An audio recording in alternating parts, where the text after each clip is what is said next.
Okay.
Mike, can you hear me now?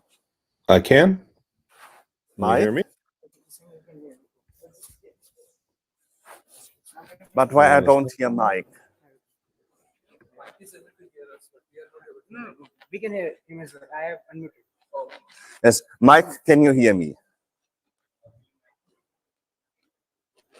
He has muted himself. Actually, it's showing that he has muted. Mike, can you unmute? Hear me now? Yes, Mike, I hear you now. It's all Okay. now. So one short you can already prepare the slides. I give a short introduction. Now we will have Michael Sweet, as I told in the talk in the beginning of the day today. He is the author of CUPS. He is one of the founders and creators of the Internet Printing Protocol. And he is also currently maintaining it and Michael will give two sessions now. At first, he will tell about where's the phone? Is it? Yes. And at first, he will talk about CUPS 2.x, CUPS 3.x, what will change, new architecture, and so. And afterwards, he will tell about the printer application library, PUPL, which is the base to create printer drivers for the new architecture. And after that, we will have a questions and answer session with him. So, Michael Sweet, you can start. Okay. I'm not sure where I see the slides, what slide's up, but the slides are on the Indico.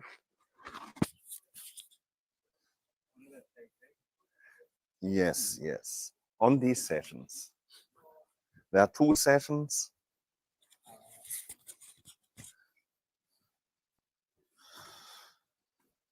The slides are floating. Yes.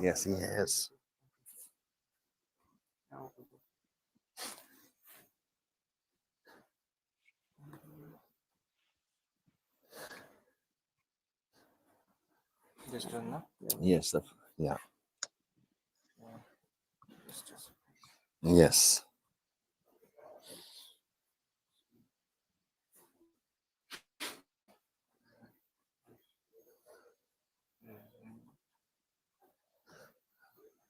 Let's go. Display.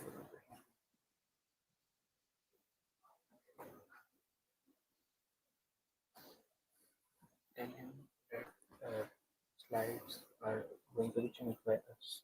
No, so Yes. Michael, for the slides, we will display them. We will spin them. So simply say next when you want to see the next one. Okay, sounds good. All right, so the first portion of this presentation will be all about CUPS. Next slide, please.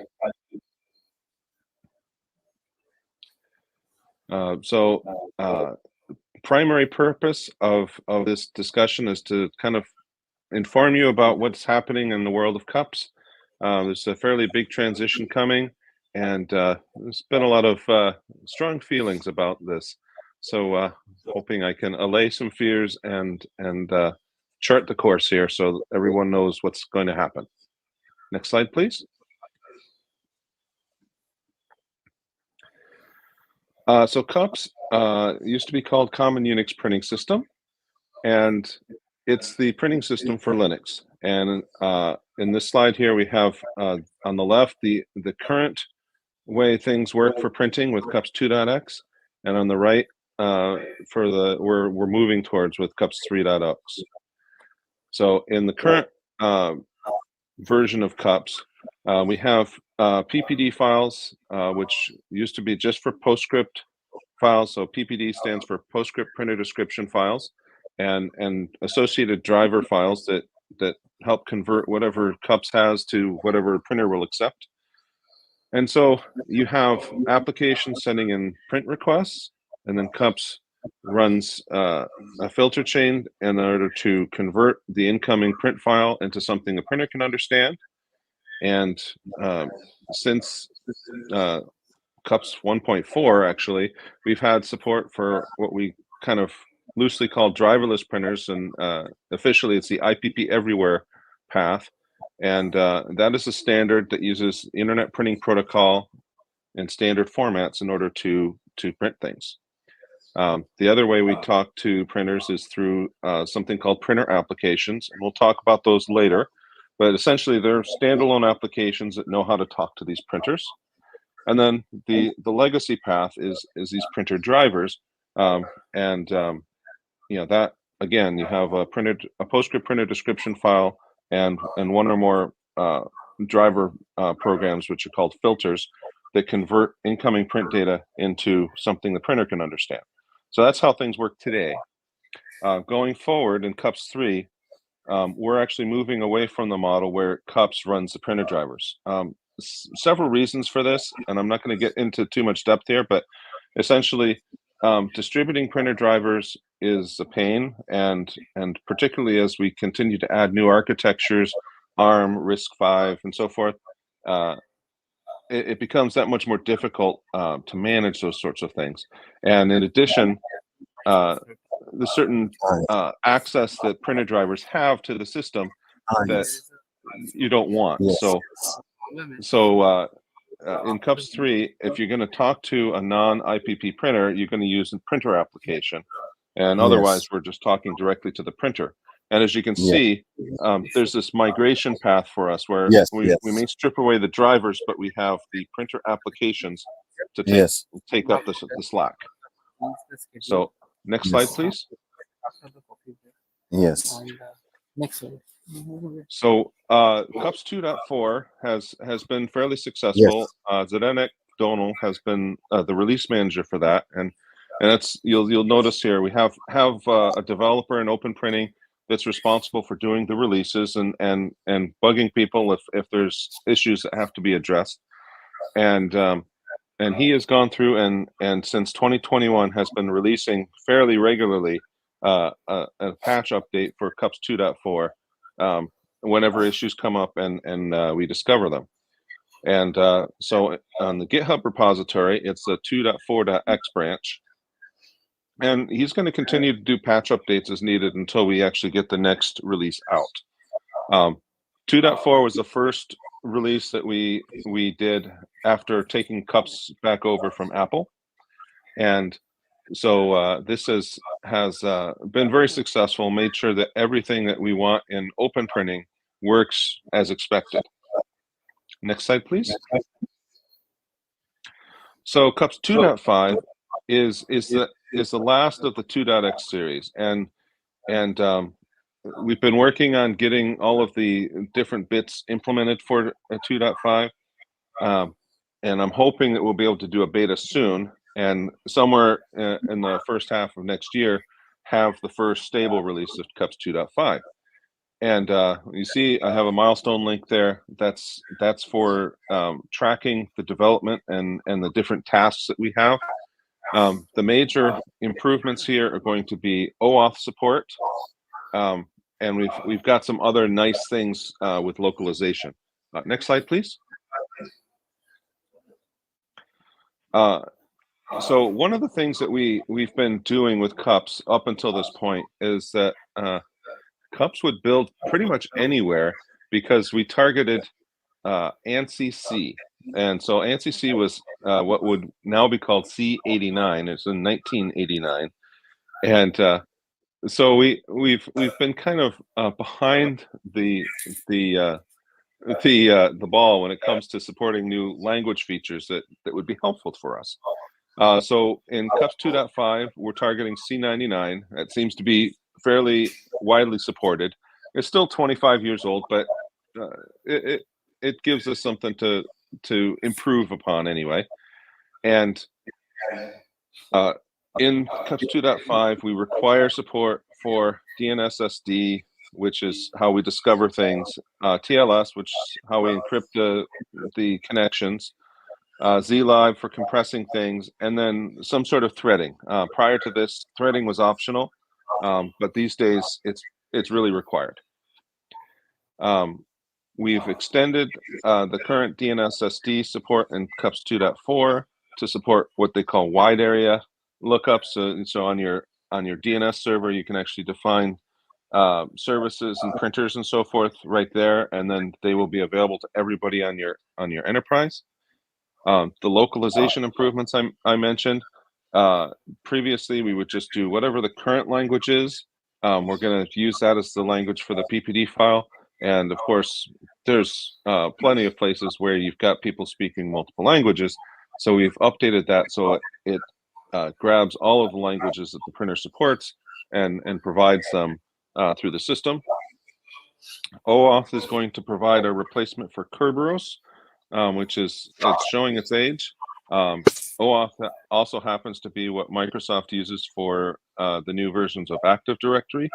So kind of aligns us with the Windows sides of things, and it's going to provide us a good path going forward, because the Kerberos extensions we were using were always experimental and always were a bit temperamental as well.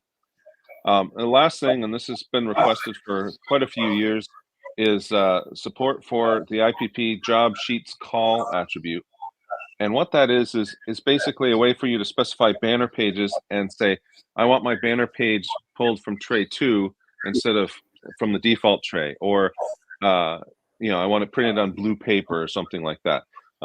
Previously, the only way you'd be able to do that would be using custom banner sheets that were PostScript, and you could put the printer commands in there, but obviously that didn't work with all printers. So this kind of closes that hole that we had in our support, and you can set that as a default for a queue, and it'll just apply to everybody's print jobs. Next slide, please. Next slide. Yeah, we got it now. Okay, so CUPS 3.0, and if you remember that picture from before, that's where we get rid of all the printer drivers. And I'm the release manager for that one, and we've been kind of working slow but steady on that, and the bulk of the work has been on the libcups repository. That's the piece that has the CUPS library and the command line tools and so forth. And then there's this CUPS local and CUPS sharing component that handles different aspects of printing, and we'll get to that in a sec here. So we have betas out for libcups. We're going to be doing a release candidate very soon. And similarly, I've been working on the CUPS local service, and that hopefully around the same time, once the release candidate for the library is done. We also have a sharing server, and as I'll talk about later, we haven't done a whole lot there, but that's kind of really the gold mine as far as using CUPS in the enterprise, because it provides a lot of that enterprise functionality that we've been lacking. And I just lost the slides.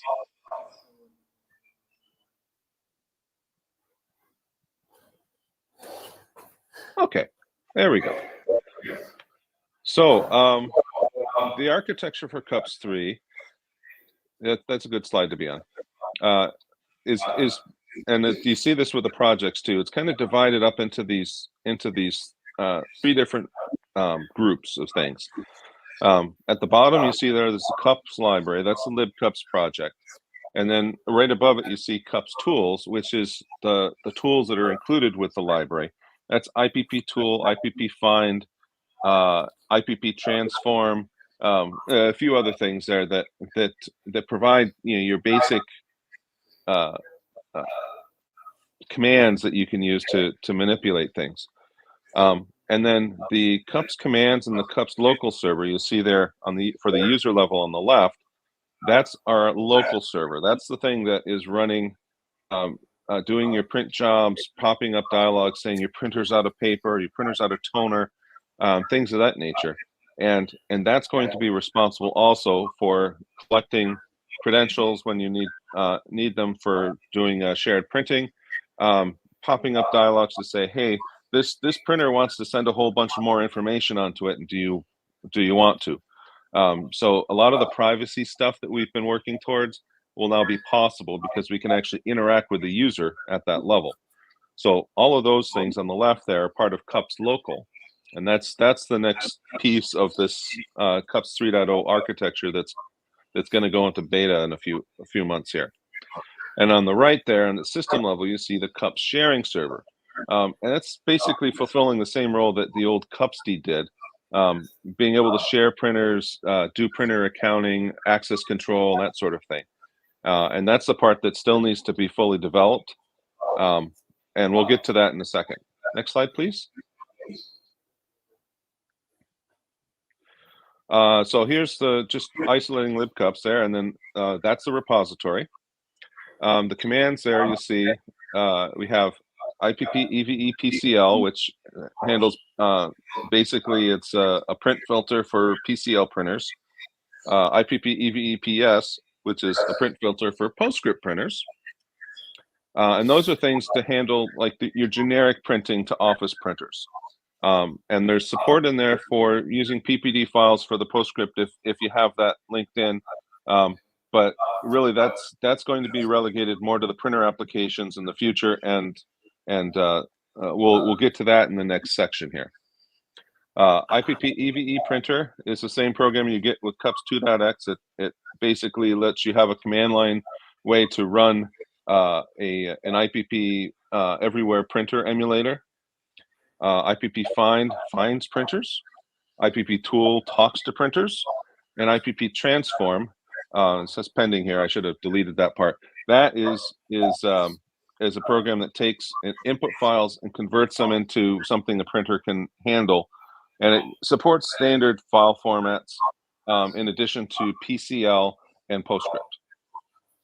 So that's kind of the basis of our local printing support. So in the library, we have these new APIs, which are also, for the most part, in CUPS 2.5. I have a few more that I have to move over. But there's this API for reading the IPP tool test files. And the reason it's there is because it's also used for IPP EVE printer for reading these conf files for attributes and so forth to emulate a printer. There's form APIs for reading form data and generating form data. These are used not only for OAuth authentication, but for other sorts of REST APIs that we seem to be encountering more with printing. JSON APIs to import and export JSON data. JWT, again, for the same thing, do the JSON wrap tickets and can do signing and all that stuff for you as well. And that gets used a lot with OAuth, and then the OAuth APIs. And then some new X509 APIs, which really help us to fully support the full range of things that we need to for not only creating certificates when we're sharing stuff out, as well as validating certificates. So that kind of has given us this whole new level of capability for printing securely and for actually knowing who we're talking to. Previously, we kind of trusted them on the first use and look for changes. Now we can actually say, oh yeah, this printer is part of our organization. So a lot of nice stuff in there on the security front. One of the things too, for the last 25 years, we have supported every function and interface and API from CUPS 1.0 all the way up through CUPS 2.5. In CUPS 3.0, we actually have been able to remove all of the old deprecated APIs because a lot of them don't make sense anymore. Then they haven't in some cases since CUPS 1.2, and so we've avoided doing that because it would cause changes to the binary compatibility. Now with CUPS 3.0, we're cutting the cord and we're letting those old APIs go away. And as a result, if you compile code against CUPS 3.0, it won't run on a system that only CUPS 2.x. And you also require some source changes for certain APIs because, in some cases where we had an API that was numbered, you know, like HTTP Connect 2, in order to add some additional functionality to the original HTTP Connect, HTTP Connect Encrypt, and there's a couple others. Now we just have the one API. So in your code, you just use the name without the number on the end. So there's a little bit of pain there, but in many cases you can use macros, define macros in your source code to transition from the old to the new.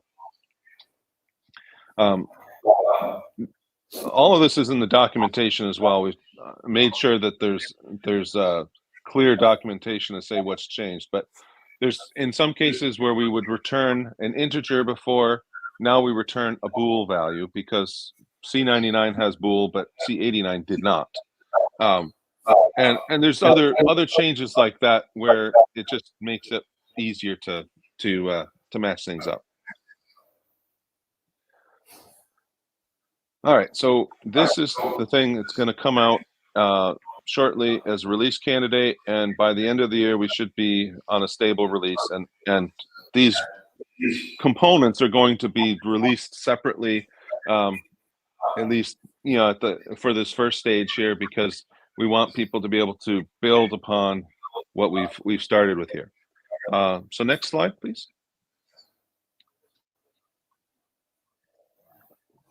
So cups local, if you remember from the previous picture, is just the commands and the local server. Now next slide, please. So the repository link there, it's a separate project.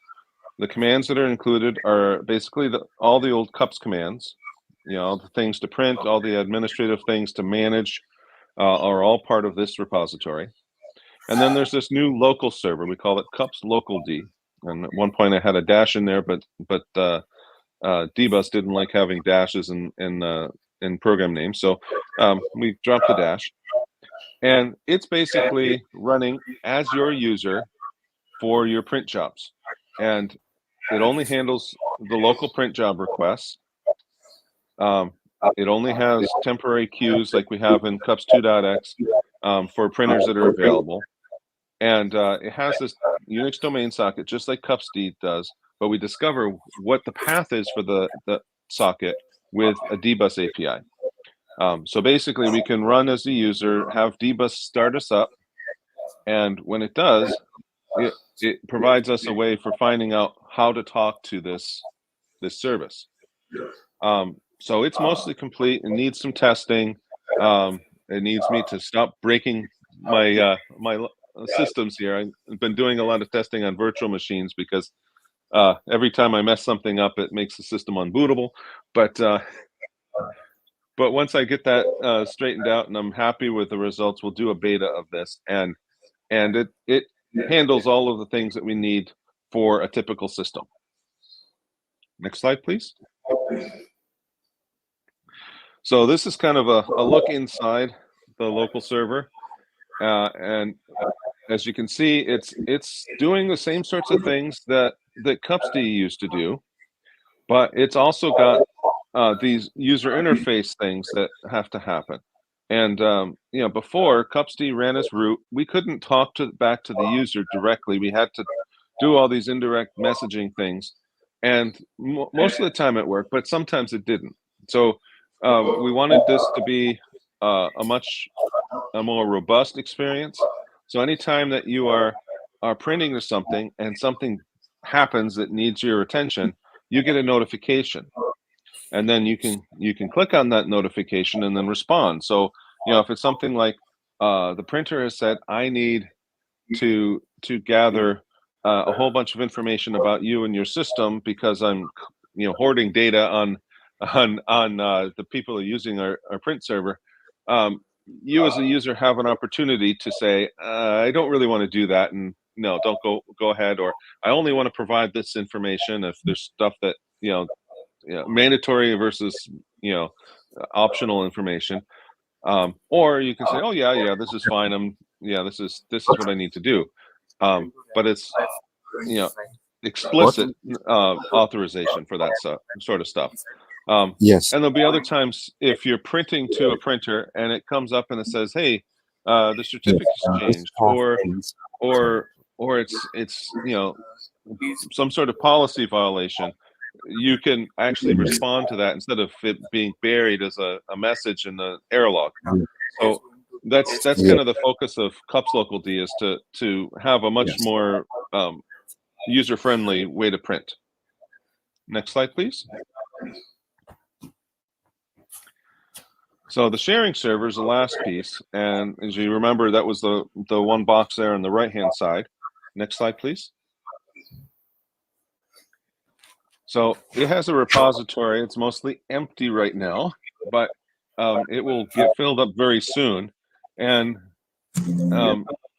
all that's in here is the sharing server. The sharing server is just that. It's just for sharing printers.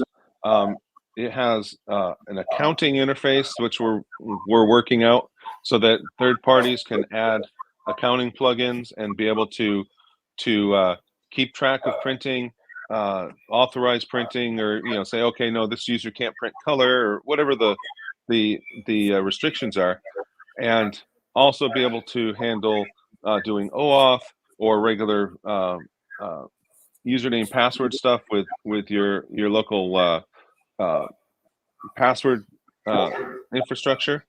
And it can also do something called shared infrastructure extensions, which are a fancy way for saying cloud printing. And you can set this up locally, or if you have like a cloud instance or something, in order to relay print jobs from users to printers on any other network. And the kind of the purpose of that is twofold. One is to isolate printers from users so they can't actually access them directly. And the other is so that if you wanted to do something like what we would call release printing in the IPP world, where you'd have to go to a particular printer and use your ID badge or enter a code or something in order to start the printing there at that printer, that is possible with these extensions. So as I say here, status on the bottom is barely started. It's true. Most of the work I've been doing has been in PAPL.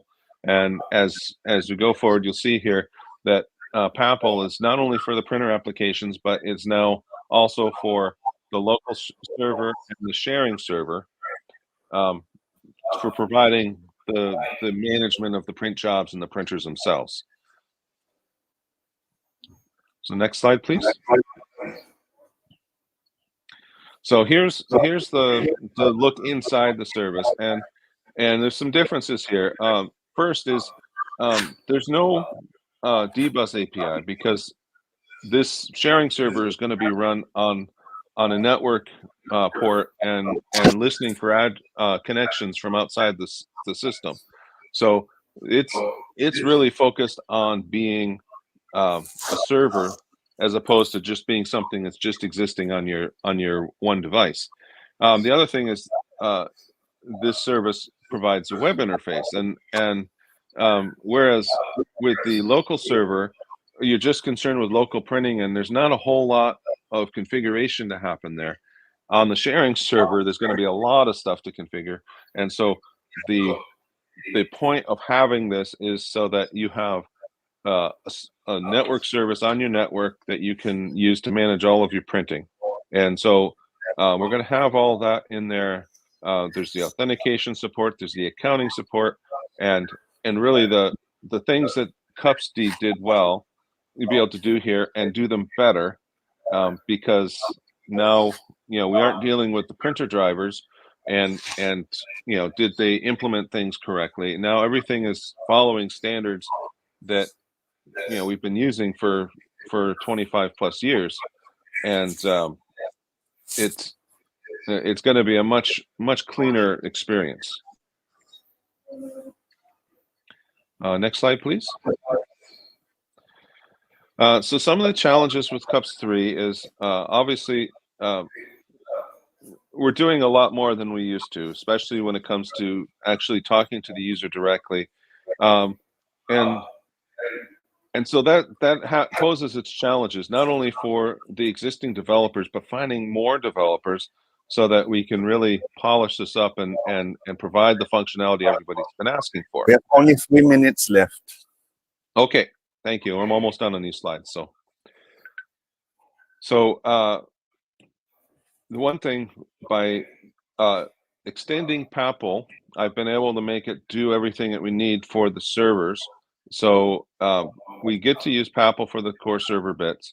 And the print dialog work that we've been doing over the years, that we're going to keep using. And more than likely, there's this existing user interface that we can use from GNOME and KDE and so forth for doing the authorization dialogues and notifications. The big hole that we have right now is in graphics libraries, and we have solutions today, but they're not ideal in that we're running third-party tools in order to do PDF rasterization, for example. And the more that we can get as a library that we can call into, that we can manage properly, the better the user experience. Because right now there's limitations as to what we can do, say with Poplar converting PDF to raster, because you specify, I just want color output or I just want grayscale output. But if you have a document that contains a mix of color and black and white, you can't tell it, well, for the pages that only contain grayscale, render it as this color space instead of RGB, or whatever the case may be. And so we have some challenges there ahead of us, and I'm hopeful that in time there will become other solutions that are more palatable, say, and more capable. But the whole idea here, we have these different modules that are providing different functionality. We can combine them, and that will give us the functionality we need without having to write every bit and support every kind of printer and every way it does things like we did before. So next slide, please. And that's it for this one. So I think we're going to save the Q&A to the end. Yes, one thing is we have to do the following. Unfortunately, this we got only by short notice that this room is needed for something else, and we have to move into another room now. This will take some minutes, some 10 minutes or so, and you can stay in the line. We will carry over the laptop through the Wi-Fi to keep the streaming intact, and or you reconnect when we have arrived. I call you then by Telegram. Okay. And then we continue. All right, sounds good. So let us move. Do not leave the live stream. Keep the live stream intact. I will give you the camera.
Yes.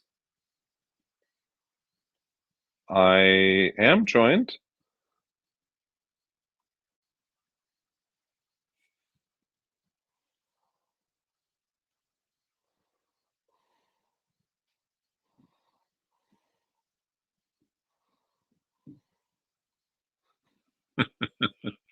Okay.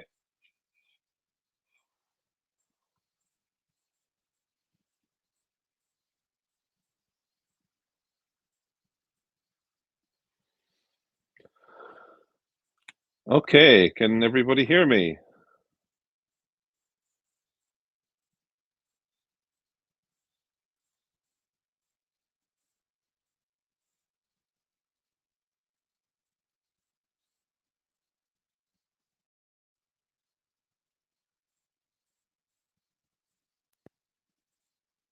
Mike, do you hear me? I can hear you. Can you hear me? Is this connected to the room speakers? Yes. Yes. Mike, can you say something? Are you unmuted? Something.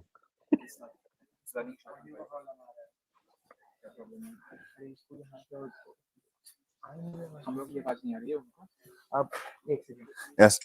You must unmute the laptop where the microphone support is on. And you must put the laptop onto the stage.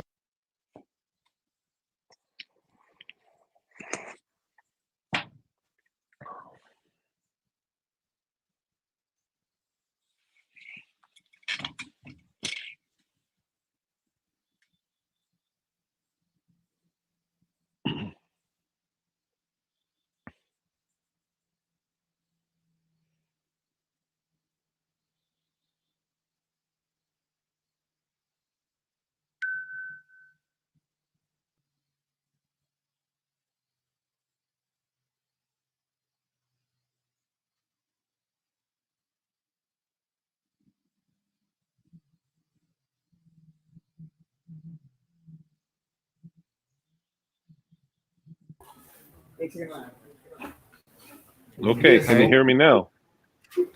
Hi, Michael. Hi.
Mike,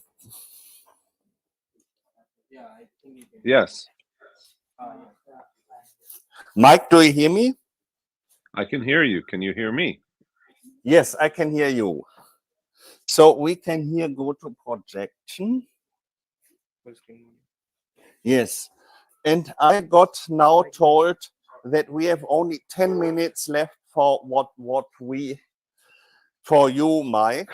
Then we Okay. have further sessions as we have to eat up the delay to not lose a session in the end. And so do you prefer to give you a lightning talk about the printer applications and Puppet, or do you prefer that we do a questions and a Q&A with the people here?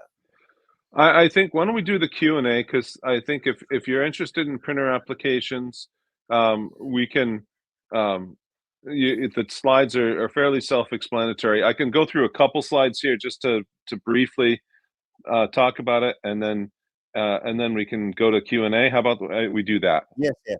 So so let us do then a very short, perhaps 2 or 3 minutes about Pappe, and then we do Q&A. Okay. So again, I'm Michael Sweet, and we're going to talk very briefly about printer applications and where that sits with Papple. So printer applications were created to replace printer drivers. There's a bunch of reasons for this, but suffice it to say that this is a way for us to distribute printer drivers in a way that is easier. One of the advantages of the printer applications is they look like IPP printers, and as such, then every kind of client that uses IPP, which is basically everybody now, can use them, and you can print, which is good. But if you're going to write these things, they're very difficult. There's a lot of little edge cases and so forth that you have to take care of these days. Plus, you have these closed standards, AirPrint and Mopria being the two most prevalent ones that add additional stuff to IPP and to DNSSD. And most people don't have the resources to do that. And so that's why we have Papple. Papple is a printer application framework. It's C-based. Handles all this stuff for you. There's a website with documentation and all sorts of wonderful stuff. And it's Apache license with an exception for GPL2. So it's kind of solved all of our problems. And now I'm going to slide through a whole lot of slides here that are all very important, but we don't have time for right now. And get to the end here where we say, these are all of the current printer applications that are using Papple. And these are just standalone things to talk to different kinds of printers. We have a Braille printer application. We have GoScript printer application for using GoScript drivers. There's a Gutenprint printer application that's basically wrapping the current Gutenprint CUPS driver, though at some point in the future it will actually be a native driver for Gutenprint. My HP printer app, which is a basic PCL printer application. It's the example code for Papple, which people then started using in real life. So I had to clean it up a bit. HP LIP printer app, which wraps the HP LIP drivers. LPrint, which is my label print application that kind of started this all. And that's based on the raster to label driver in CUPS. Papple Retrofit for doing all of the old CUPS drivers, and PS Printer app for doing all PostScript printers. And you can add to this CUPS Local and CUPS Sharing, which are the new CUPS 3.x local and sharing servers that we talked about before, are also Papple users. And I should note, Papple is being used in shipping printers, label printers at this point, but it scales all the way down from lowly embedded devices all the way up to big servers. And 2.x is adding all of the things that I talked about for the sharing server for doing OAuth and the shared infrastructure extensions, job sheets call, all that stuff is coming thanks to Papple. And there's changes in 2.x that you should be aware of. They're not as extensive as from CUPS 2.x to CUPS 3.x, but you have to be aware of them. And I'll skip through some of this stuff. Excuse me. And in the future, we're going to be adding additional stuff. Scanning is a big feature, SMB printing support for old Windows servers, presets, and callbacks for printer applications that need to save additional data. And that's what I have for the Papple project. And please do look through the slides. They're posted online, and the website. I'll give you some more details. And if you have questions, please feel free. There's discussions on the Papple project and all that stuff so that you can ask questions and find out more. To be here. Yeah, you can hear. Yes. Room set up already. Yes. He's giving the workshop online. Yes. Great. Yeah, Great. so, And that works. Okay. So, Till, I don't know how we want to do this, but let's open up the floor for questions, and I'll be happy to answer. Yes. Yes. Are there any questions about printing? about printing with Linux, CUPS, printer applications, new architecture of CUPS 3.x. Any questions? Anything you want to ask Michael Sweet or me about things which have to do in some form with printing with Linux? I mean, the goal is to build printer applications for different kind of printers so that you have to rely less on drivers as far as I could understand, right? Yes. Yes, he tells that the goal is to make printer application for different kinds of printers so that one does not need drivers anymore. Better to say, printer drivers are generally software which is specific to certain printer models, so that these printer models work.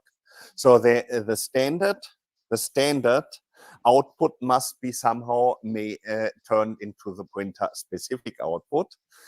In former times, or currently, one uses a filter, a CUPS filter, which takes a standard page description language as input, like PDF or so, or some raster format, and it turns it into the printer-specific format, usually some other proprietary raster format. And we have the PPD files which describe the properties of that printer and also describe which filter has to be used. And these are the classic printer drivers. And in CUPS 3.x, we do not support them anymore. And there, it's all IPP. CUPS 3.x supports only driverless IPP printers.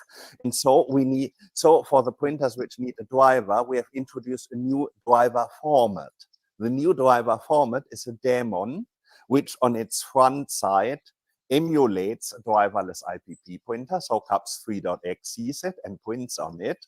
And on its back side, it connects to the printer, and internally it converts the printer's communication protocols and printer's data formats with the standard IPP communication protocol and the standard PDF and PWG and CUPS raster formats. So the main intention is to move from driver specific. So when you buy a printer from the market, what you used to do, you have to, you remember those old days where you were given a CD and you need to install a CD to make the printer working, right? Now, say you have printer A and you have printer B. You need to have different CDs for that. You need to install it. And so cross compatibility. Correct. So now the idea is like it has been all driverless for a long time, but we are moving ahead from there on the next version. So it's like you bring a printer, it's just like your thumb drive, your pen drive that you use. You plug in your printer, you do a control key and it starts printing. So how is it happening? You don't have to install anything from outside, right? So somewhere the OS and the printer firmware, they are talking in between each other. So, and they are doing a handshaking, and so the printer is exposing the kind of feature it supports. And based on that, the features are shown in the UI. You choose an option, it helps you in printing. So, I mean, if you put it in a very, consolidated nutshell, it's this fact. Now, with these things, so it's, as I said, like the printer firmware and the OS is doing a handshaking, but old primitive printers do not have that kind of improved firmware, right? Yeah. So that is what Atil and Mike was explaining, like how to support that in CUPS 3.0. So it's sort of by making an intermediate that can. Yes. We do a software emulation of a driverless printer. And this software emulation internally is converting to the communication with the actual hardware printer. So sort of like, I guess, a LLVM project for Any other questions? I guess I'd add to it. For proprietary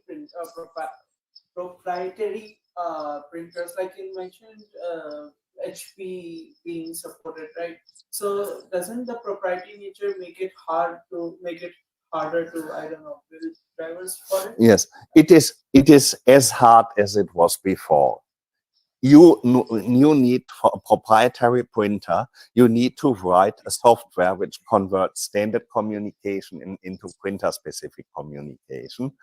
And it is only that we have another interface to the standard communication. But for example, if we have a proprietary printer driver, filter and PPD file, and it is closed source, I cannot recompile it. I have made a printer application, the so-called legacy printer application, part of the Puppet retrofit project. It looks on a system, it cannot be an immutable distro. On a normal distro, it looks whether there are classic CUPS driver installed. And when there are classic CUPS driver installed, it communicates with these classic CUPS drivers like CUPS would do. And it on the other end, it's a printer application. In its web interface, it detects it uses the installed CUPS backends to detect the printers, and it tries to associate them with the installed drivers. And then when there is inside this printer application a printer set up, then to the outside, it reports a driverless IPP printer. And so CUPS is communicating, CUPS 3.x is communicating via IPP with a legacy printer application, and the legacy printer application is handling the classic CUPS drivers. Yeah, if I can add something to that too, Till. Yes. When you have a driver for a proprietary printer, particularly some of the ones that are supported by Gutenprint have their own custom USB protocol instead of using the standard USB print protocol. And so they have a special backend for them, and then they have the filter that has to talk to that backend. And the way that it's been incorporated into CUPS is kind of kludgy. It doesn't fit well. And one of the advantages, going forward, if you have a printer application that's written specifically for a given printer, the interface there is much cleaner. You can set it up, say, okay, so when I talk to this device, I'm using this particular kind of device interface, and here's the capabilities, and it's all running within this printer application instead of coordinating multiple separate programs that are running in the filter chain. So a lot of times what I found as people are porting to this newer architecture is that you end up with a much better printer driver in the printer application than you would have had with CUPS with the old PPD files. So it's not just a matter of wrapping them up and making them look like IPP printers.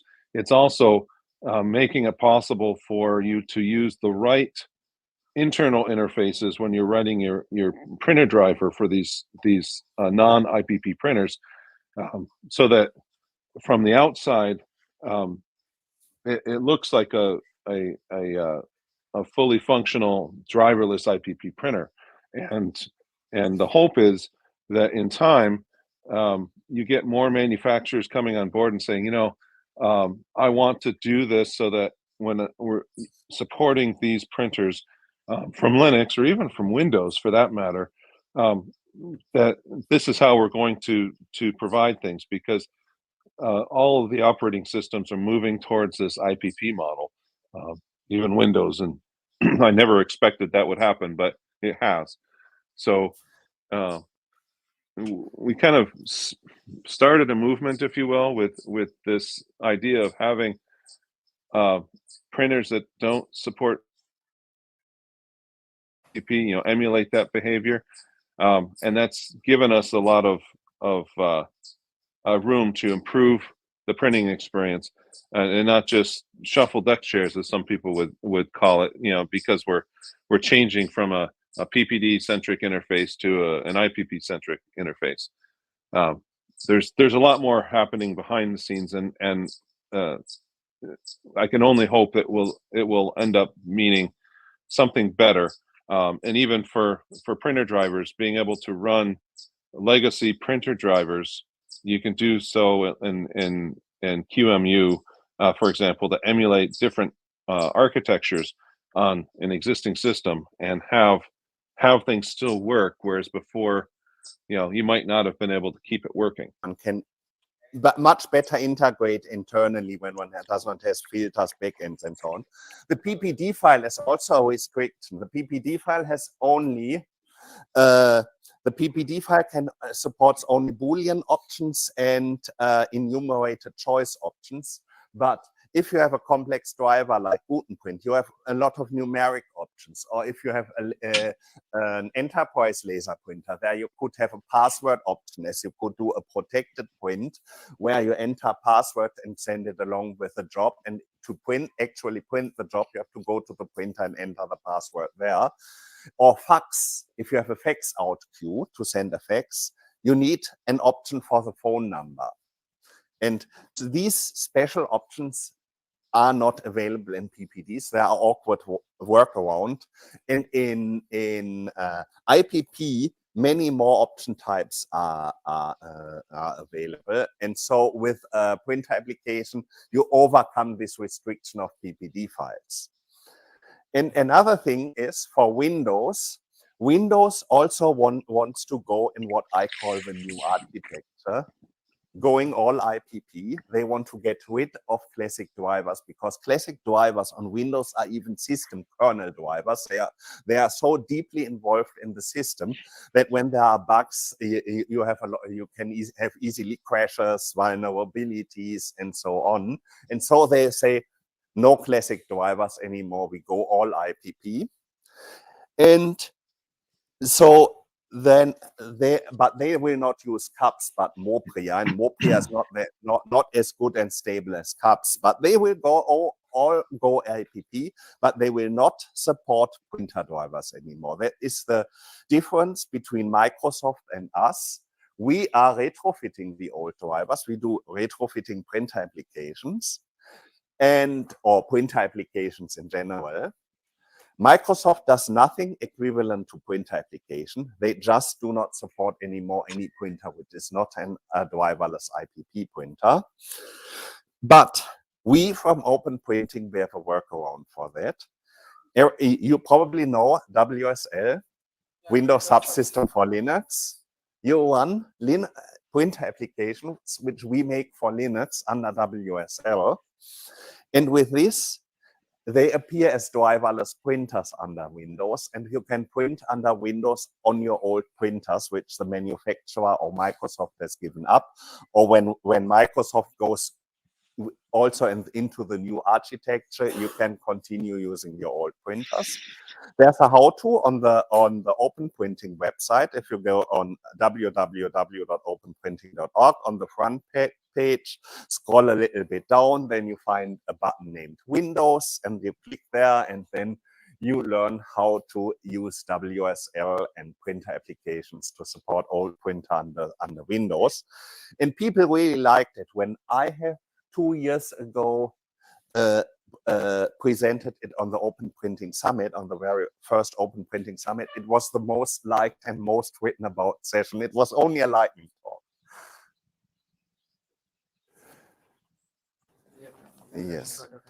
Yes, so we have to go over to the next session. Yes, so thank you, Michael. Thank you, Mike, for your nice two presentations, and also for our Q&A and explaining the print applications and so. And now we have to go to the next session. Here's a remote question.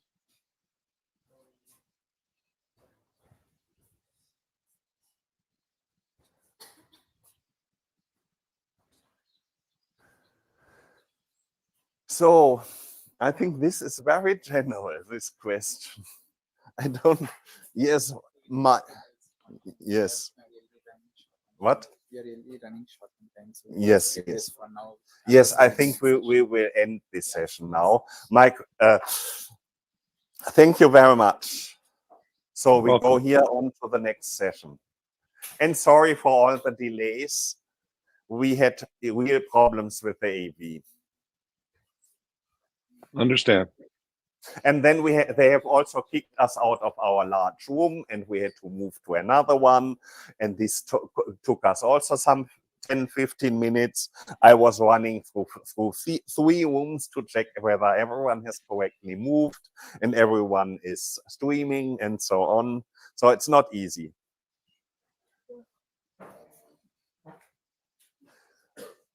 Now we'll be having the next talk by Mr. Sahil Arora on his days of experience. Yes. Yes. So we can. I leave this here so that I can look into the other room. This is for the room, this is for the live room. Okay. I don't think I might be for the room.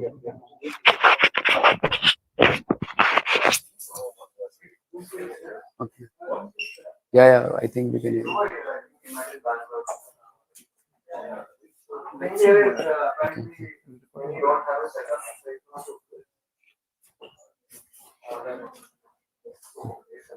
Can you start the slides? Yeah. Okay. Hi everyone. I'm Sahil. Yeah, I'll introduce myself a bit later, but I want to know about you first. Can you move to the next slide? Yeah, I want to understand like how this room is placed. So how many of you are undergrads and postgrads? Postgrads, no postgrads. Okay. First, second year. Okay. No third year, fourth year. Okay, okay, nice. And how many of you have got a job, got an internship? Not yet. Finding an internship? Everybody got a job. Has anyone got a job here? No. Still finding a job. Want to find a job? Okay. Not sure. Okay. You want to pursue a job? Someone who wants to do a job? You want to work in a professional setting? Or do you want to like go for higher studies? If you want to go for a job, then raise your hands. Okay. And someone, and who all of are you who like to code like as a hobby? Okay, great. And who all are you who like to are on ordering mode like MBAs? You would tell people like what to do. How many of you are on the strategic side of things? Okay, got it. And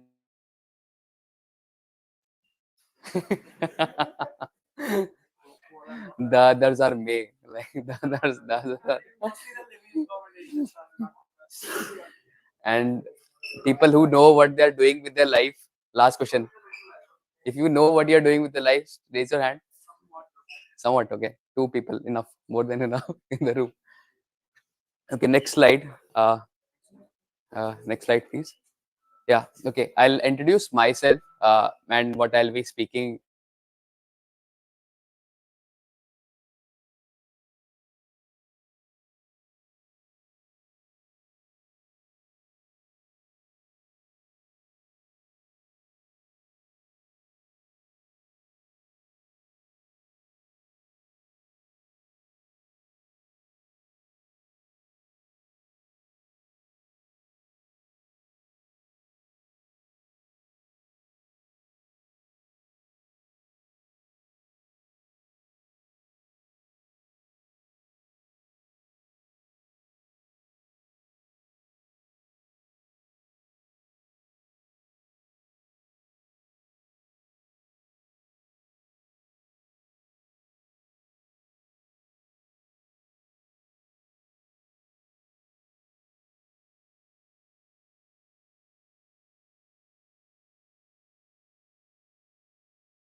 this was after 1 year when I realized, okay, this were some blunders I had made in my college first year, and I should have had a good CGPA and things like that, right? I should have studied, I should have attended engineering drawing classes specifically.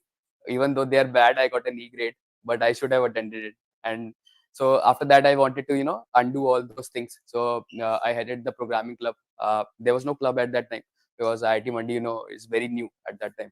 It was, I joined in 2014 and it had been only 5 years then. So the first photo is when we cleared ICPC regionals. We were, I think, nobody in our college had gone to ACM ICPC regionals. That was we were the first ones to go. And then the right was me doing some random project. I couldn't find a lot of photos, but yeah. So I tried to, undo all of the things which I had done wrong in the first year and moving on to the second year. Next slide, please.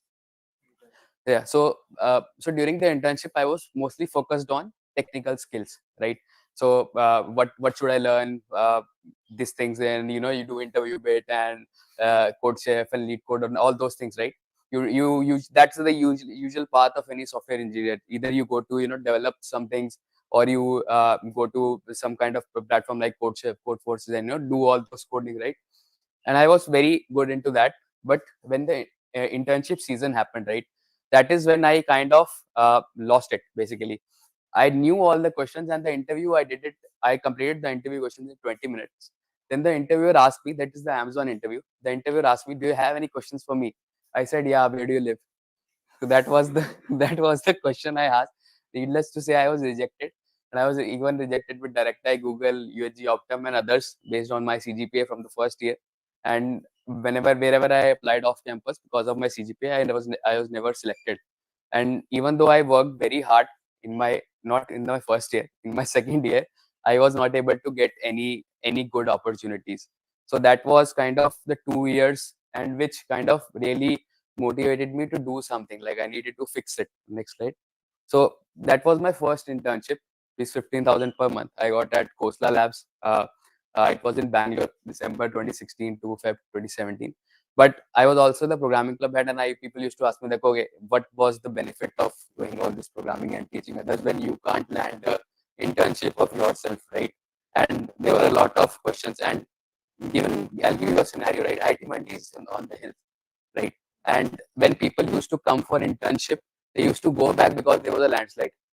So every time that happened, when people used to come, there was a landslide, and from Chandigarh they used to make a U-turn and say that okay, hum yahan nahi jayenge, we won't go to IIT Mandi to hire.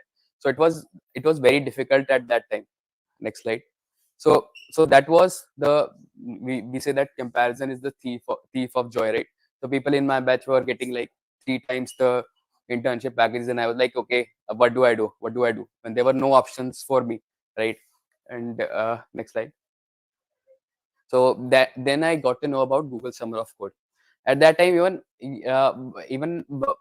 so we are the fifth. We were the fifth batch of IIT Mandi, and at that time in 2016, when I got to know about Google Summer of Code, there were only 2 students who had cracked this from our college, and nobody even knew about them. They were like proper coders who would sit in their room and they would say that okay, they would keep coding, and then nobody knows about them. Nobody knows even their first name or last name until unless you know that okay, these are the people who are selected for GSOC, right?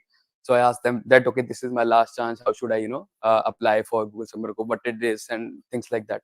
Next slide. Yeah. So that was the state. The stipend was 1.5 lakhs at the time for Google Summer of Code for 2.5 months.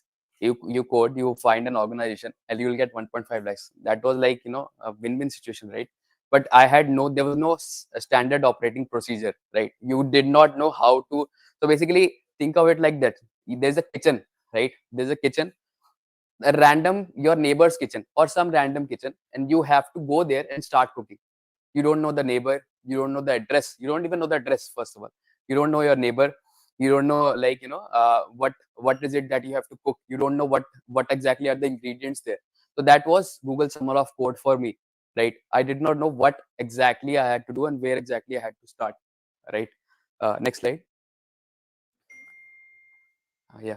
So but there was always some fire in me, right? Because all of the things which were not going well, I thought like, okay, I have to do something. and I have to get at it. This is my last chance to prove that okay, I can also do something, and I can also get an internship which is valuable, and I can show to the world, show to my college, small world, that okay, this is that I can also code, things like that. Next slide. Yeah. So I got an opportunity at Open Printing. So how that happened is also a very funny incident. I was applying again at all of these places, and nobody, all of these organizations in Google Summer of Code. So Google Summer of Code has organizations, right? In organization is basically the same example which I told you, right? There's a kitchen, there's a home, some random home. There's a kitchen. You have to go inside and you have to cook, right? So Google Summer of Code is very similar to that. You have to go there. You have to figure out some organization, and you have to start saying that I can contribute to you. I can make your things better for you. I can solve a bug, or I can implement a feature for you. So I was applying at all the places, all the good. I knew C++ and Python, right? So I was applying at all the good C++ and Python organizations. So nobody replied. I think one of the reasons was nobody heard IIT Mandi was there, and nobody heard and nobody liked my CGPA when I mentioned it there. At the time it was 10.15, something like that. So that was a problem. And suddenly 1 week, or I think 2-3 days before the ending of the application, I got a call from a week, and he told me that see, we had one candidate, but he has left and he has backed off. So can you come? I was like, okay, give me a chance, please. And he said that okay, we are giving you an opportunity. Will you be able to do it? And he kind of scared me ki हाँ कर लोगे क्या. And I was like, हाँ, I'll try. And then that was how I got it. It was, I think, pure luck. There was nothing else there. But and even the project, I did not understand what open I did not understand the Linux Foundation was. It was an umbrella of a lot of organizations. I did not know that there is an organization for printing itself, right? There can be something for printing. I thought, like, you never think of these things, right? There's you open your computer, right? You open some window, right? You see there's a plus, minus, cross, right? Those three buttons on the top, right? You press those buttons. You never think who made those buttons. It's easy to think of it as magic. Right, you never think of this. Similarly, when you're printing, right, you press control P, but nobody thinks that there might be a team of people who might be doing something behind that, right? So that was I had no clue what open printing does. Next slide. So I got a project, which was this was the abstract of the project, right? And the project was something like, there's a PDF file, there is a PDF is a format, right? We open a PDF, right? Now you have to implement a subset of PDF. Subset of PDF means that it should be a valid PDF, but it should have limited features. And I had to understand what a PDF is, how is the format of this PDF, and what is happening inside that PDF. So basically, you had to open a PDF inside a text editor and read that PDF. And from reading that PDF, you have to make out what is exactly in that PDF. How is data being put in that PDF? And the problem statement was very simple. You have printers, right? For any PDF to load, it has to load completely in your memory, in your RAM, right? Now, for small printers, there are big PDFs as well, 1 GB PDF or 2 GB PDF, things like that. Printers have a RAM of 256 MB, 128 MB, right? Those printers won't be able to print these big PDFs. That was the challenge. And the solution was this new format, PCLM, right? And this was basically, you break the PDF into small chunks so that every page can be printed individually by the printer. So that would remove the limitation that even if your RAM is slow, your PDF can be printed. That was the problem, right? The bigger problem was, there was no Chat GPT. there was no Claude, there was no LLMs, nothing like that. There was no documentation. There were no Stack Overflow answers. There was nothing. Absolutely. This was the problem statement. And there was a specification. Specification was something like an email where you say that, okay, this is how the format will work, right? And this is how your format should look like. That is it. And I got a printer the next week. I got a printer in mail from Till. He sent me a printer from Germany that said that okay, this is the printer which will print a valid PCLM file. If your work is complete, you print it and show it to us, and we'll pass you. Okay. So I was writing some code and I was doing a control P, and the printer would say like P. It was give me an error. It was till the first, like, I think the last 2 days were left when the print command actually worked. And that was the feeling like, now I'll get the money. Yeah, because otherwise, if it was not complete, I would have lost a lot of money. Was important, but I also needed a certificate that I have completed the project, right? And I did not know what I was just throwing it in, throwing arrows in the air and making sure that it works. And then the last 2 days, somehow I also saw it in the PDF viewer, any Acrobat, whatever format it was there. It was opening in Acrobat and everything like that. It was also printing, and that was, I think, the moment of truth for me, that okay, my hard work has I have got whatever work I have done. Given there were absolutely no resources for what I was doing, I was just hitting an arrow, right? Next, please. Next slide. Now, yeah, these were the challenges we discussed, right? There's no reference implementation, no chat GPT, whatever, no testing tools, right? So, but what I had to do is I had to find a lot of PDFs on the internet and see, I have to print this and that, things like that, right? Next slide, right? So even the communication was on email. All of the communication was on email. We didn't have video calls or things like that. Next slide. Yeah, so how it ended, we have discussed. Next slide. Yeah, so from 15,000 per month, I reached to 75,000 per month, and I was able to say that, okay, this is how I completed my Google Summer of Code. Next slide. Right. So that is the moment of truth when what work I did was not just limited to me, but was expanded to my entire my entire institute, right? So in my year, in 2017, there were 4 students who got there were 4 students who cleared Google Summer of Code. The next year there were 11, right? And we were directly in the top 10 institutes of in top 10 institutes by numbers of people who had cleared Google Summer of Code. We also got a news article on that. And next slide. Yeah, and these were some of the some of the comments, right? And since we had very less students, right? IIT Mandi had a batch strength of 114, 115, right? Across all 4 batches, and 11 students out of that from the top 3 batches. First year students do very less. I'll remove that, but they take some time to get into the concept. So second year, third year, right? So these the 2-year students and 1 4th year, right?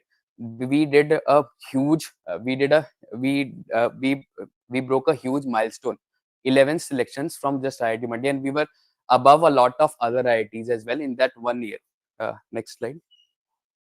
Right, and these were the statistics for 2018, right? We can see IIT Roorkee was the top, here was IIT Kanpur, and we were somewhere here, 11. We had 11 students with a batch strength of 400, with a total strength of 400 or 500 BTech students, right?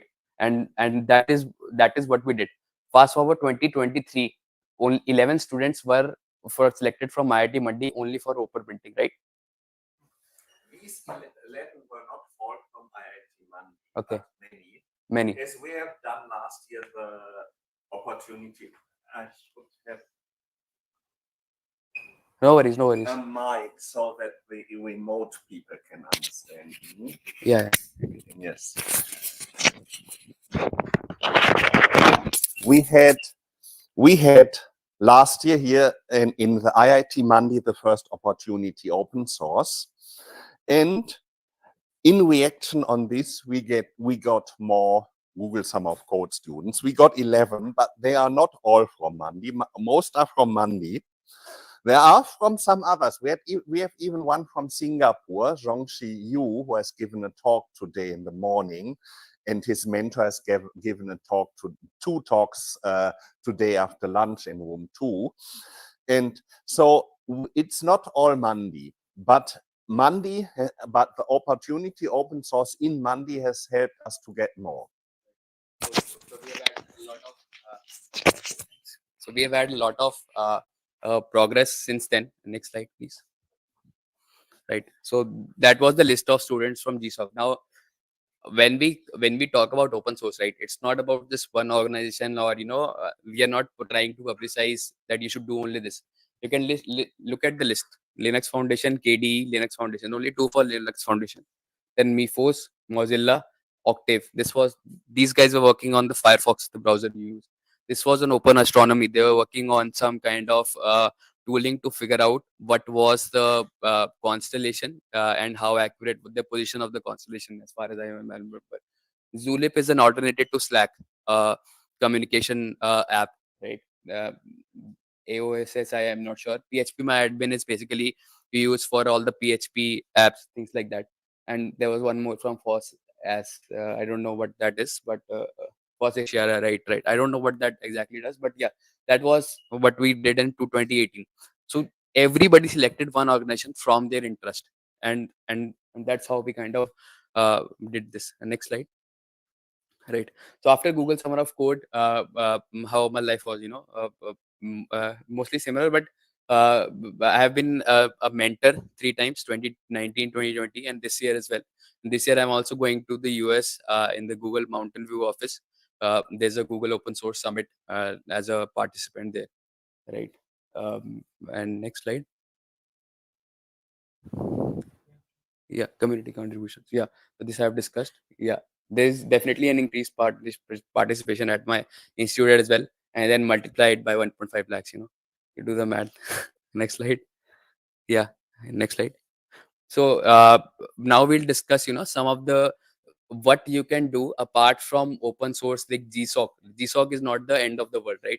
We see that this is this is one of the platforms which gets you which gives you an easy platform to start with open source. The same analogy, right? I always remember the analogy that you have some home and you have to go there, but that is useful in even in your day-to-day job, because when you are joining a company, you have a unfamiliar code base, you have unfamiliar developers, and you have to work with them, you have to communicate with them, you have to come up with the designs, and you have to tell them that, okay, this is what we want to do. So that is very similar environment. Apart from that, you can also make money. Yeah, right. And there are a lot of tools which are used and which I also used, and a lot of tools which are here in this slide. So I will tell you which I actually use. So Bitwarden is a password manager. I don't store my password. I don't remember any passwords of mine either for a bank account except for this one password manager. This is a password. You have heard about one password and all things like that, right? This is an open source password manager, right? They have made it open source to make sure that their security, they are secure, and they can prove to the world that our code is audited, right? You can go and look at the source code, and they are earning in $1 million a year. That's it. Just a competitor of one password and LastPass, open source. That's it. This that. Next slide. It's open source. How are they earning? Yeah, I'll come to that. So they have a subscription, $10 per year. This is Grafana. So if you don't know Grafana, you see metrics, right? Like how many requests are you? Let's say you are creating an app. You want to check how many users are there for the app, how many users are opening the app daily, things like that, right? So you need a dashboard for that. Grafana is one dashboard which lets you do it. Completely open source, but they charge for their premium membership. And when they charge, that's how they are making money. Next slide. Yeah, this is AppFlow. You've heard about Notion, right? AppFlow is an alternative to Notion, completely open source. You can host it, and they are earning money by selling it to the companies. Next slide. Next slide, please. Yeah, okay. So you know React, right? React, Svelte, Vue. All of these are open source JavaScript frameworks, front end frameworks, basically, to make to make applications, right? The front end of application. All of these are open source, right? And a lot of these tools, like in Vue, there's a lot of there is an ecosystem of paid things as well. Next slide. Right. Yeah, there are some meta frameworks as well: Next.js, Nux.js, and Remix. These are frameworks on top of React and on top of Vue, which are made specifically for that specifically for the purpose of developers making the apps. And these are open source, but they also charge you. They charge you for the hosting, right? So all of these apps started as open source tools, and then they are charging and they are making money. There are big companies based on this open source. In next slide. This is some more examples. Do you know Elasticsearch? Who all of you know Elasticsearch? Okay, some of you. So Elasticsearch, basically, whenever you are making an app, right, you add some logs. Like this is what I'm logging. This is the user ID who logged in. This user ID performed this action. This was the error, right? So these logs can be searched on an app called Elasticsearch. Elasticsearch, Kibana, Logstash. This is a stack, right? Now that is not free, right? So what people did was they created they created open alternatives to this. The source code is all open. They'll charge you for the hosting, right? And they'll provide you all the support, and they'll provide you some more additional features on top of that. Like QuickWit is here, and this is Signos, right? You can search. You can take the slides later, and you can search. But a lot of my point is, like, a lot of companies make a lot of money just by making an alternative to something, making it open source, and then selling it to the users, selling it to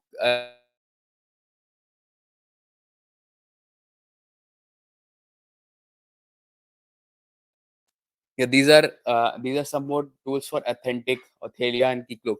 So when you log into a website, you see the login button, sign up button, right? In a lot of projects, they teach you how to make that flow, right? You create a database where you store the login password, right? Now there are tools these are the tools which let you do all of that. Basically replace the login and sign up button. They will manage everything, the cookies, and then refreshing, logout, session management, things like that. They will do all of these for you. There are companies as well for that, Okta or Auth0, right? These companies earn billions of dollars, and these are the open source alternatives which are which don't earn as much, but their aim is to make a living out of that, right? The code is completely open source. They will limit some functionalities in the open source version. They'll say that, okay, two-factor authentication is not there, like OTP won't be there, right? So you can log in with username, password, but if you want OTP, you pay something, things like that. Yeah, next. Yeah, so I think that's the last slide. So you have to how to look at open source in a holistic way, right? So not all the people are making money doing open source stuff, right? People are doing their day job and doing side by open source contribution side by side. Some, like the examples I said, have primary open source contributions, and that's how they earn. Uh, so it's nevertheless to say that it's not required for you to be a part of open source, but there are a lot of amazing tools which could only be possible because of open source, like Linux. If imagine if Linux was paid, imagine, like, half of your operating systems wouldn't work. You will have to buy Windows. Imagine React was paid, Next.js was paid, or PostgreSQL, which is the biggest, like, which is the most trusted database these days. What if that was paid? You will have to pay for all kind of software, and it's not about just pay. A lot of people, when contribute, they can understand, okay, that these are the security vulnerabilities here, and they can also contribute. So yeah, these are all this is how you should look at open source in a holistic way. You should look at, how I can contribute. Does that require my contribution, or should I directly use it? Things like, yeah. And okay, any questions? Okay, yeah, any questions? Yeah. How to how to figure out my interest, like which company I will be? Yeah, so the question is, how to find your interest, which company you will be interested in, right? So I would suggest, rather than finding which company you would be interested way, right, that would give you a much holistic answer. Let's say you are interested in mechanics, right? So the answer would be, any CAD software. Apply it to any CAD software, because there is software everywhere, right? So apply it to CAD software, see how their software works. There's an open source tool called Blender, right? Try to see how Blender works, and try to solve a couple of their bug fixes, right? See if that interests you, right? If you can make some changes, things like that. So you have to, and it's a very, uh, uh, uh, it's a hit and trial. sometimes you think you are interested in something, but then you realize that okay, after 1 month or 2 months, no, I was not interested that much in that. I think I'm interested in some people like creating music a lot, right? So there's a startup Suno.ai which can create music from your text. So that is one of the ways. So you have to figure out. There's a lot of try and error, I would say. If there's like, I mean, there are already 2 open source projects I have in mind which I want to at least start contributing to. Right. So, but I also I have plans to, I don't. So like is okay. So the 2 specific projects are Emacs and Star, which is a programming language that's been sort of being developed. Would just following your interest and contributing because you use those softwares, and is that also a good idea in terms of like, I mean, internships and those matter too, right? So is that something that also is like contributing to what you want if you're consistent with it? Is that like, does that reflect? So basically your question is, if should I contribute to something to make sure that I get an internship? No, I would contribute anyway. I'm just asking, is that going to affect internships? No, internship is a Could you wrap it up in a minute? yeah. Okay, so I'll just answer this last question. So basically, internship is a separate based on its own. You have to prepare for internship. You have to do all of these questions, right? Lead code and all of that. You cannot skip that. At the same time, if you're interested, you should take out time for that. So there are 2 different things. Any last question? We have. Okay. Thanks.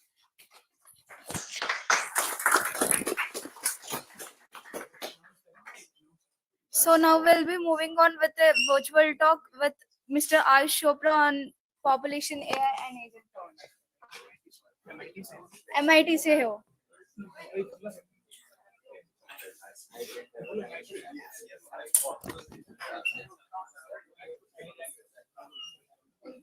Guys, next week we'll be having a virtual talk with Mr. Ayush Chopra, who is coming from an MIT. He also has some internship opportunities if you want to apply at an MIT Media Lab. Internship opportunities waiting for you at MIT.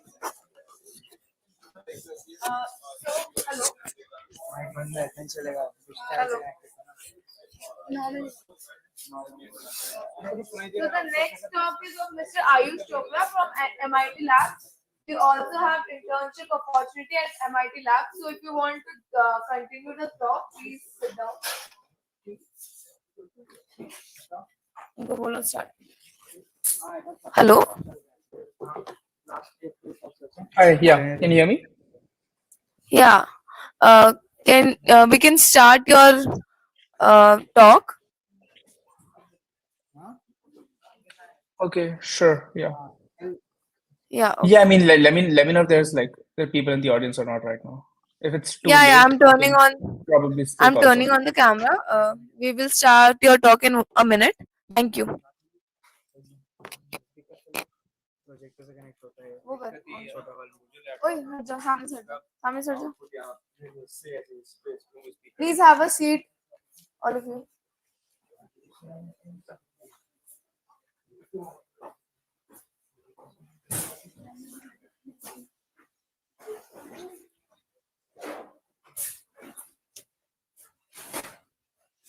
Could you please move?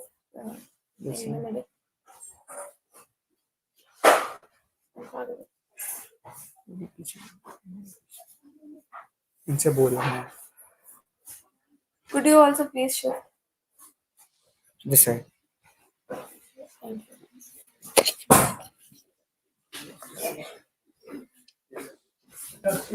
So you can share a screen. ओए, बंद कर।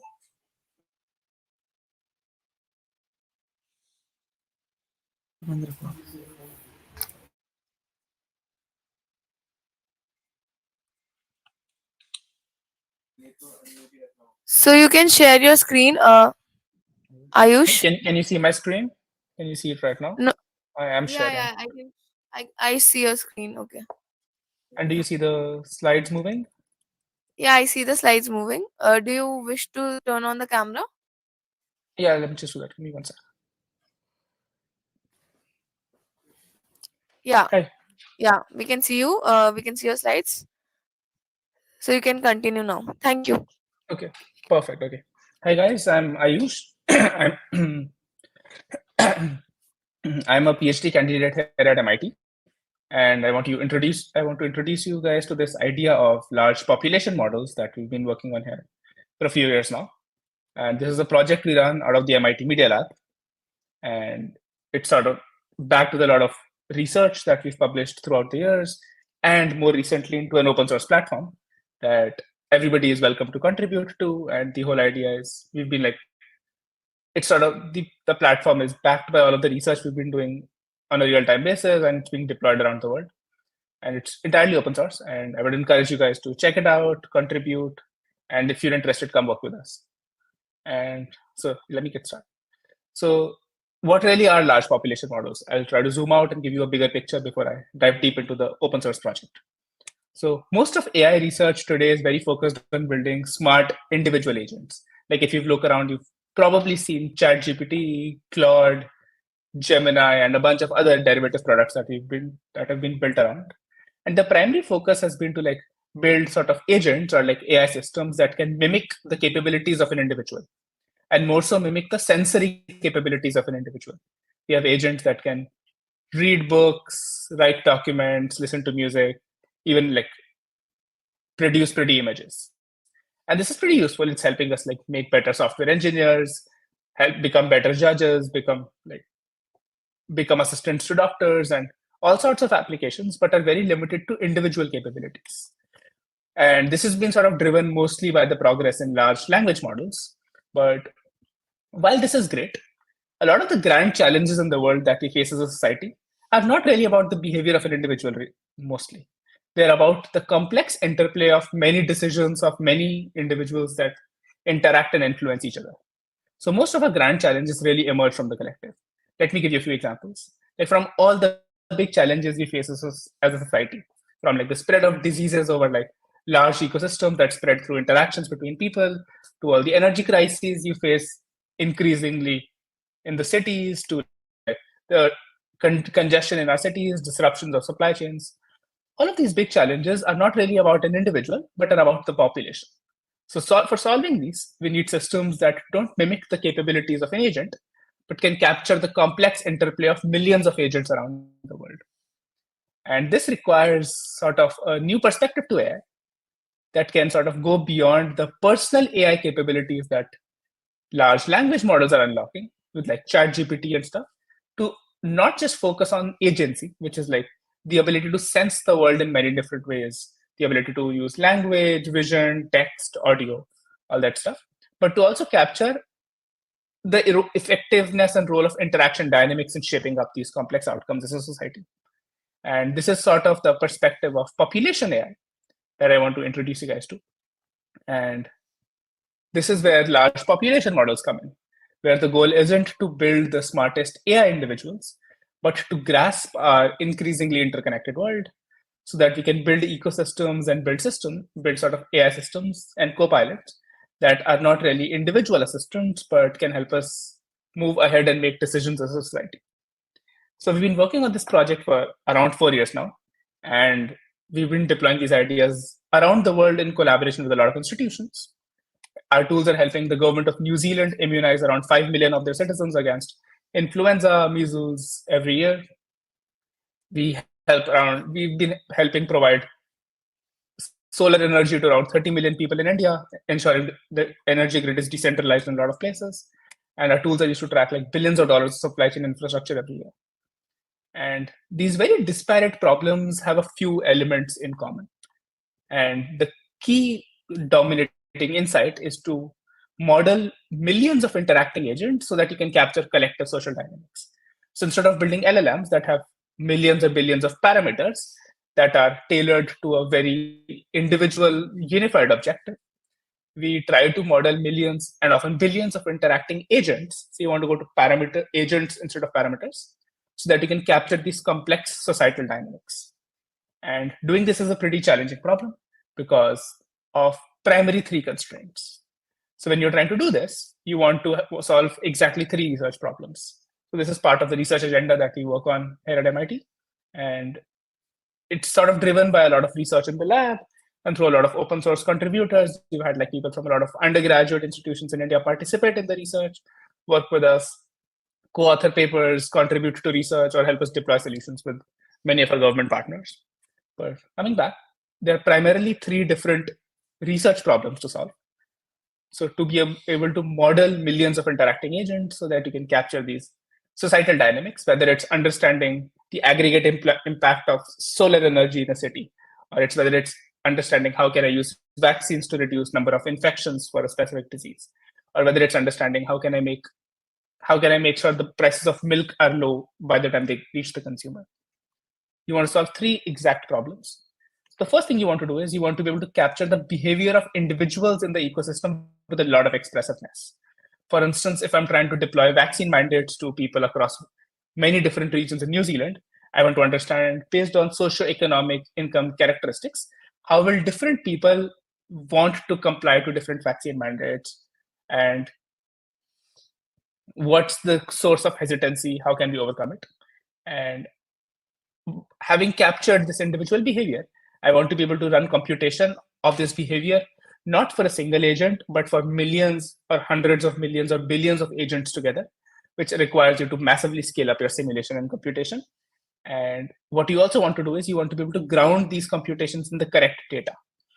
So basically, the modeling you do for New York is very different from the modeling you do for Boston, very different from Delhi, very different from somewhere in sub-Saharan Africa.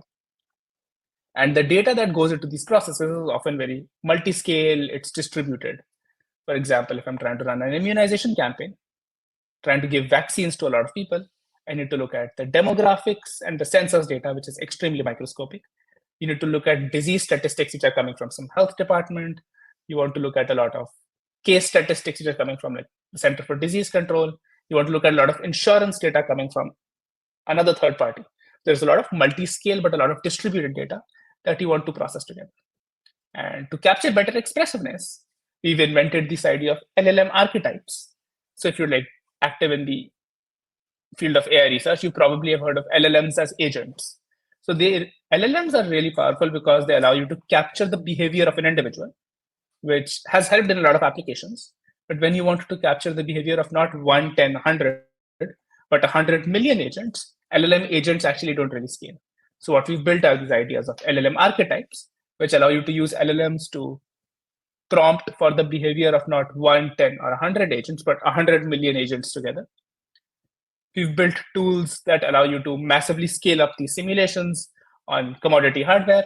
So basically, you could essentially like simulate entire countries on your laptop, and essentially like when you're building Raspberry Pi kind of solutions, think of like how you program Raspberry Pis and play around in your lab. You could instead be deploying physical infrastructure for health departments of maybe one of the biggest top 100 countries in the world. And we've done a lot of work on decentralization so that you can run simulations without having to access individual data, ensuring entire privacy. So we also back the Arogya Setu program in India if you've used contact tracing apps. That is also part of this project. And over the last couple of years, we've consolidated a lot of these ideas into this project that we call Agent Torch. This is our primary platform at the Large Population Models project. It's easy to install and just get started with. And yeah, so have you guys heard of PyTorch? Can I get some thoughts from the audience?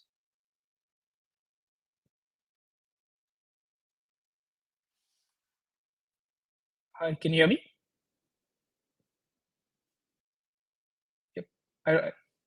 I'll move on. Yeah, so if you haven't heard of PyTorch, that's a very standard programming framework for building large AI systems, which is primarily built for large language models. And Agent Torch is sort of like PyTorch. So PyTorch is supported by Meta. Agent Torch is like PyTorch, but for building these large population models instead, and which have a lot of nuances and other technical challenges to solve. And what really makes Agent Torch unique in some sense is sort of very appropriately captured by this tweet by Jan Lekman. We want speed. So with Agent Torch, you can build simulations that essentially simulate entire country scale ecosystems. So basically simulate like all of India on like a couple hundred a lot of commodity hardware. So you don't need millions of dollars of infrastructure to run large simulations.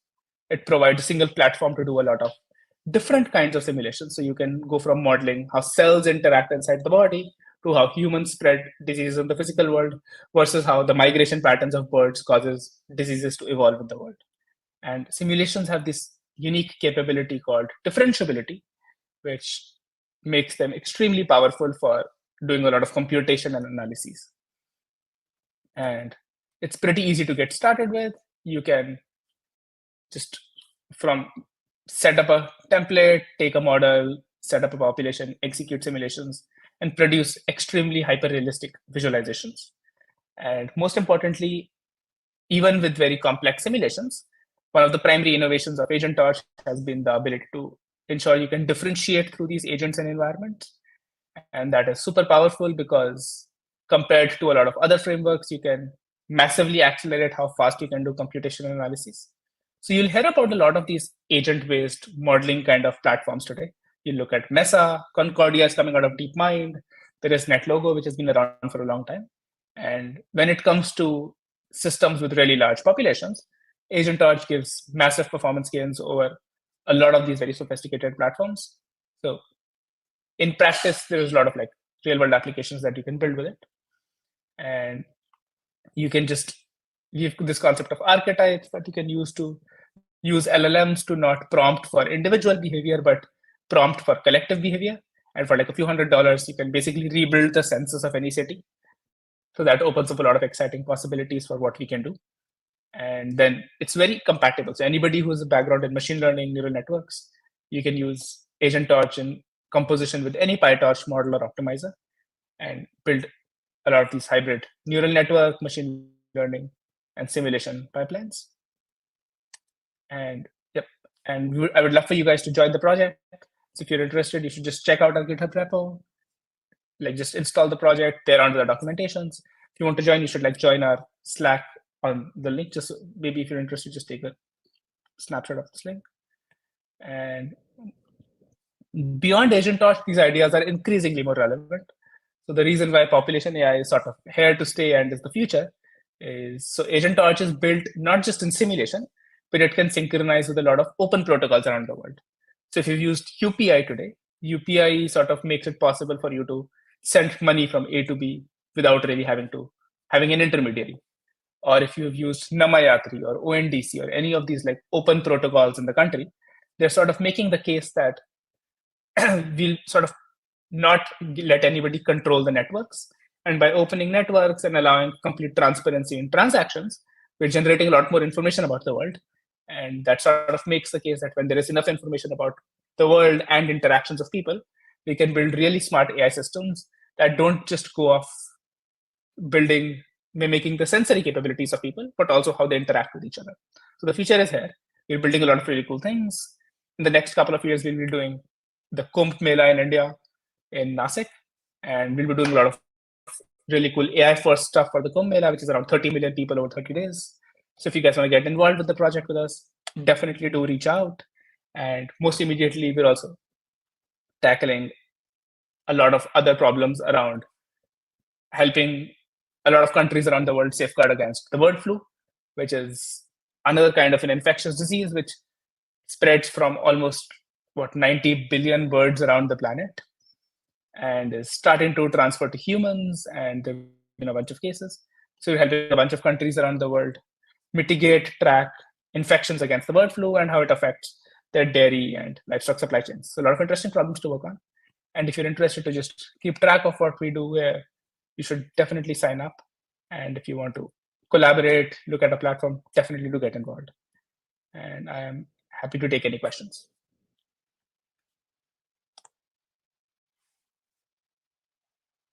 Can you hear me? Anyone, do you have any questions?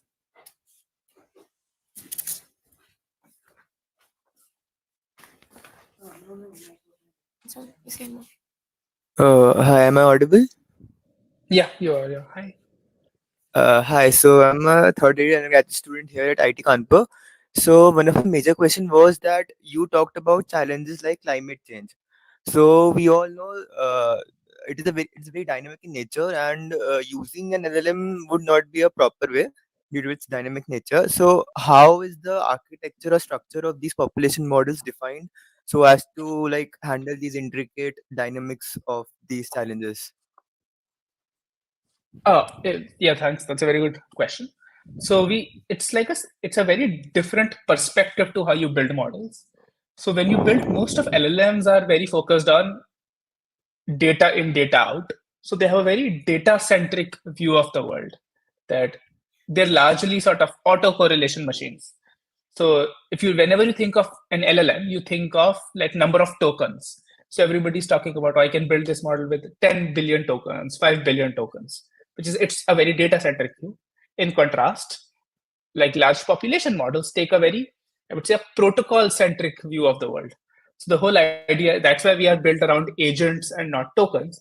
So the idea is, for example, if you want to track, like, let's say, spread of a disease in a population. So a lot of things matter. You want to capture the behavior of an individual, but you also want to capture how disease spreads through interactions. For instance, if it's a disease that spreads from person to person, you'll model that protocol and those dynamics very differently from, let's say, a disease like the bird flu, which is starting to come from migratory birds to humans to cows to poultry. So what population models are designed around is, they look at what are the entities that matter in an ecosystem at any level of abstraction. They capture not just the behavior of those entities, but also how they interact and influence each other. It'll look at protocols of engagement between sort of wild birds and poultry, poultry and humans, humans and cows, cows and cats, and how the entire ecosystem comes about. So if you're trying to sort of track so for one of the projects that we're running in India, actually, or right there in Uttar Pradesh, like the state you guys are in, is to actually help sort of decentralize the energy grid for around 30 million people. So the whole idea of that project is, you've been able to send money from A to B with UPI. Now you can purchase stuff using ONDC. Why not also be able to buy and sell energy? So if you have a solar panel on your house, you can buy and sell energy. So what large population models are doing differently there, they can capture the geospatial impact of different kinds of people being incentivized to get solar panels or not, and how that will play out over time. I don't know if that answers your questions to some extent. And this is sort of like the primary slide I'll refer you to. And if you want to like get a good sense of what we do in research, you should go to lpm.media.mit.edu, our website, and go to /research. All right. Just a follow-up question. Like, it may happen that in the future some new parameters or something new happens. Like, how are population models handling that? Something which is not defined at this current moment, but it may occur later on. Exactly. I think that's a really good question, and we're actually tailored for that. Let me see if it's a slide to give you. Yes, sorry. Yep. I think this is the one I need for you. Sorry. Yep. Yeah. So basically, the way our protocols are built are to like, they don't really just run in simulations. So if you look at most of LLMs, they're designed to actually run only in simulation. That they collect a lot of historical data that they've scraped out in the world, which is at rest, and then you execute things in simulation. But sort of these tools work in like, you can synchronize them with physical protocols. For example, all agent torch models can directly synchronize with Namayatri or like other mobility networks, supply chain networks, contact tracing networks. So what the synchronization with the physical world helps is, you can actually capture a lot of changing trends and dynamics in the world that were previously unknown. For example, we built contact tracing apps for around 20 million people around the world. And what you can do is, as you can observe people move around, what you can infer is, for example, you observe that mobility patterns are not changing, because that's what contact tracing apps are telling you in real time, but case statistics are changing very significantly. So when you see that differential, what you can realize is, oh, maybe there is a more transmissible variant in society. So another thing that you want to model for is how transmissible the virus is, and how are the evolution of the virus causing new infection waves to come about. So because we work in synchronization with physical protocols, so none of the data is stale, you can actually figure out new dimensions as they get added to the system. Like, obviously under some constraints, if you haven't really physically defined something, you can't integrate it. But like, if it's adjacent possible to what you have physically defined. For example, you've defined the fact that contact tracing apps during COVID or like Arogya Setu are giving me interactions about real-time patterns of how people are moving around, and case statistics from hospitals are telling me how many people are dying and getting infected. And if you see a disconnect or a phase transition between them at any point in time, you can realize, oh, maybe there is a new variant. So we actually use these tools to track variants when they emerged, how they entered new countries, or when sort of the virus evolved. Does that sort of give some sense? Yeah, it does.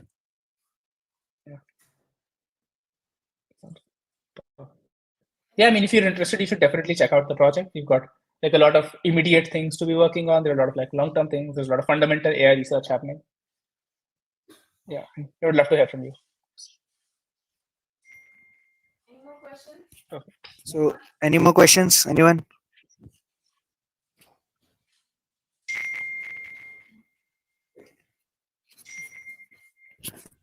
Just another question. So I was going through the repository. So like, can you briefly describe how the architecture of Agent Torch is basically different from PyTorch? Like, Oh why? yeah, What was the need of defining a new architecture? Why was there need of using our Agent Torch when we already have PyTorch? there are actually a lot of things there. So let me just open GitHub if I can. So we actually do like a overview of the architecture here. I would recommend like checking out this as an architectural overview of what we do. But so there are a lot of like reasons why. So one is like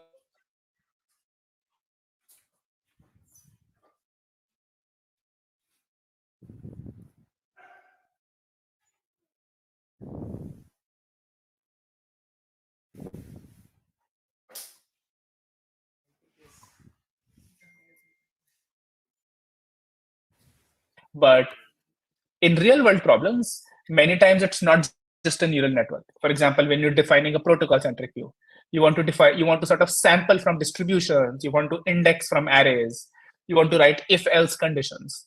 And these conditions are by default discontinuous. So like if you studied in like algebra years ago, like if you do PyTorch, for example, if you have like a Bernoulli distribution and you have some probability P and you let's say sample from a Bernoulli, in PyTorch by default, that's a non-differentiable operation.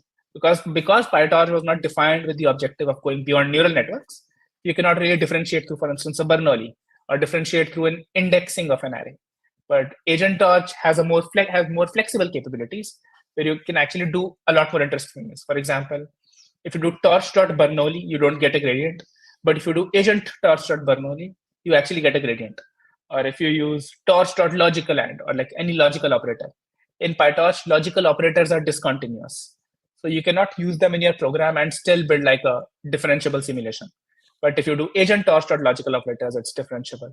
So you have a lot of like fundamental utilities that fix a lot of these issues that PyTorch isn't really designed to cater to. That's the first thing. And the second thing is the kind of challenges that you need to solve for doing these population simulations is very different from the challenges you need to solve for building neural networks. For example, you want to define a lot of different protocols that happen one after the other. Like if it's a disease simulation or like a disease tracking model, you want to model how does disease spread, how do variants evolve, how does vaccination work, how does testing work, and how do they play into each other. So Agent Torch, if you like read this overview, provides a lot of sort of abstractions to couple a lot of these different protocols and see how they work well with each other, so that you can add a new protocol, like as you mentioned. So we build on top of PyTorch because PyTorch has really good capabilities for GPU optimization of simulations. So we primarily use PyTorch's like vectorization and GPU capabilities. But beyond that, everything else required for building the models has to be like redone. So you should check out like some of the tutorials we have here. And for example, with PyTorch models, you cannot really synchronize them with physical protocols. They are built only for entirely static simulated scenarios. Does that make some sense?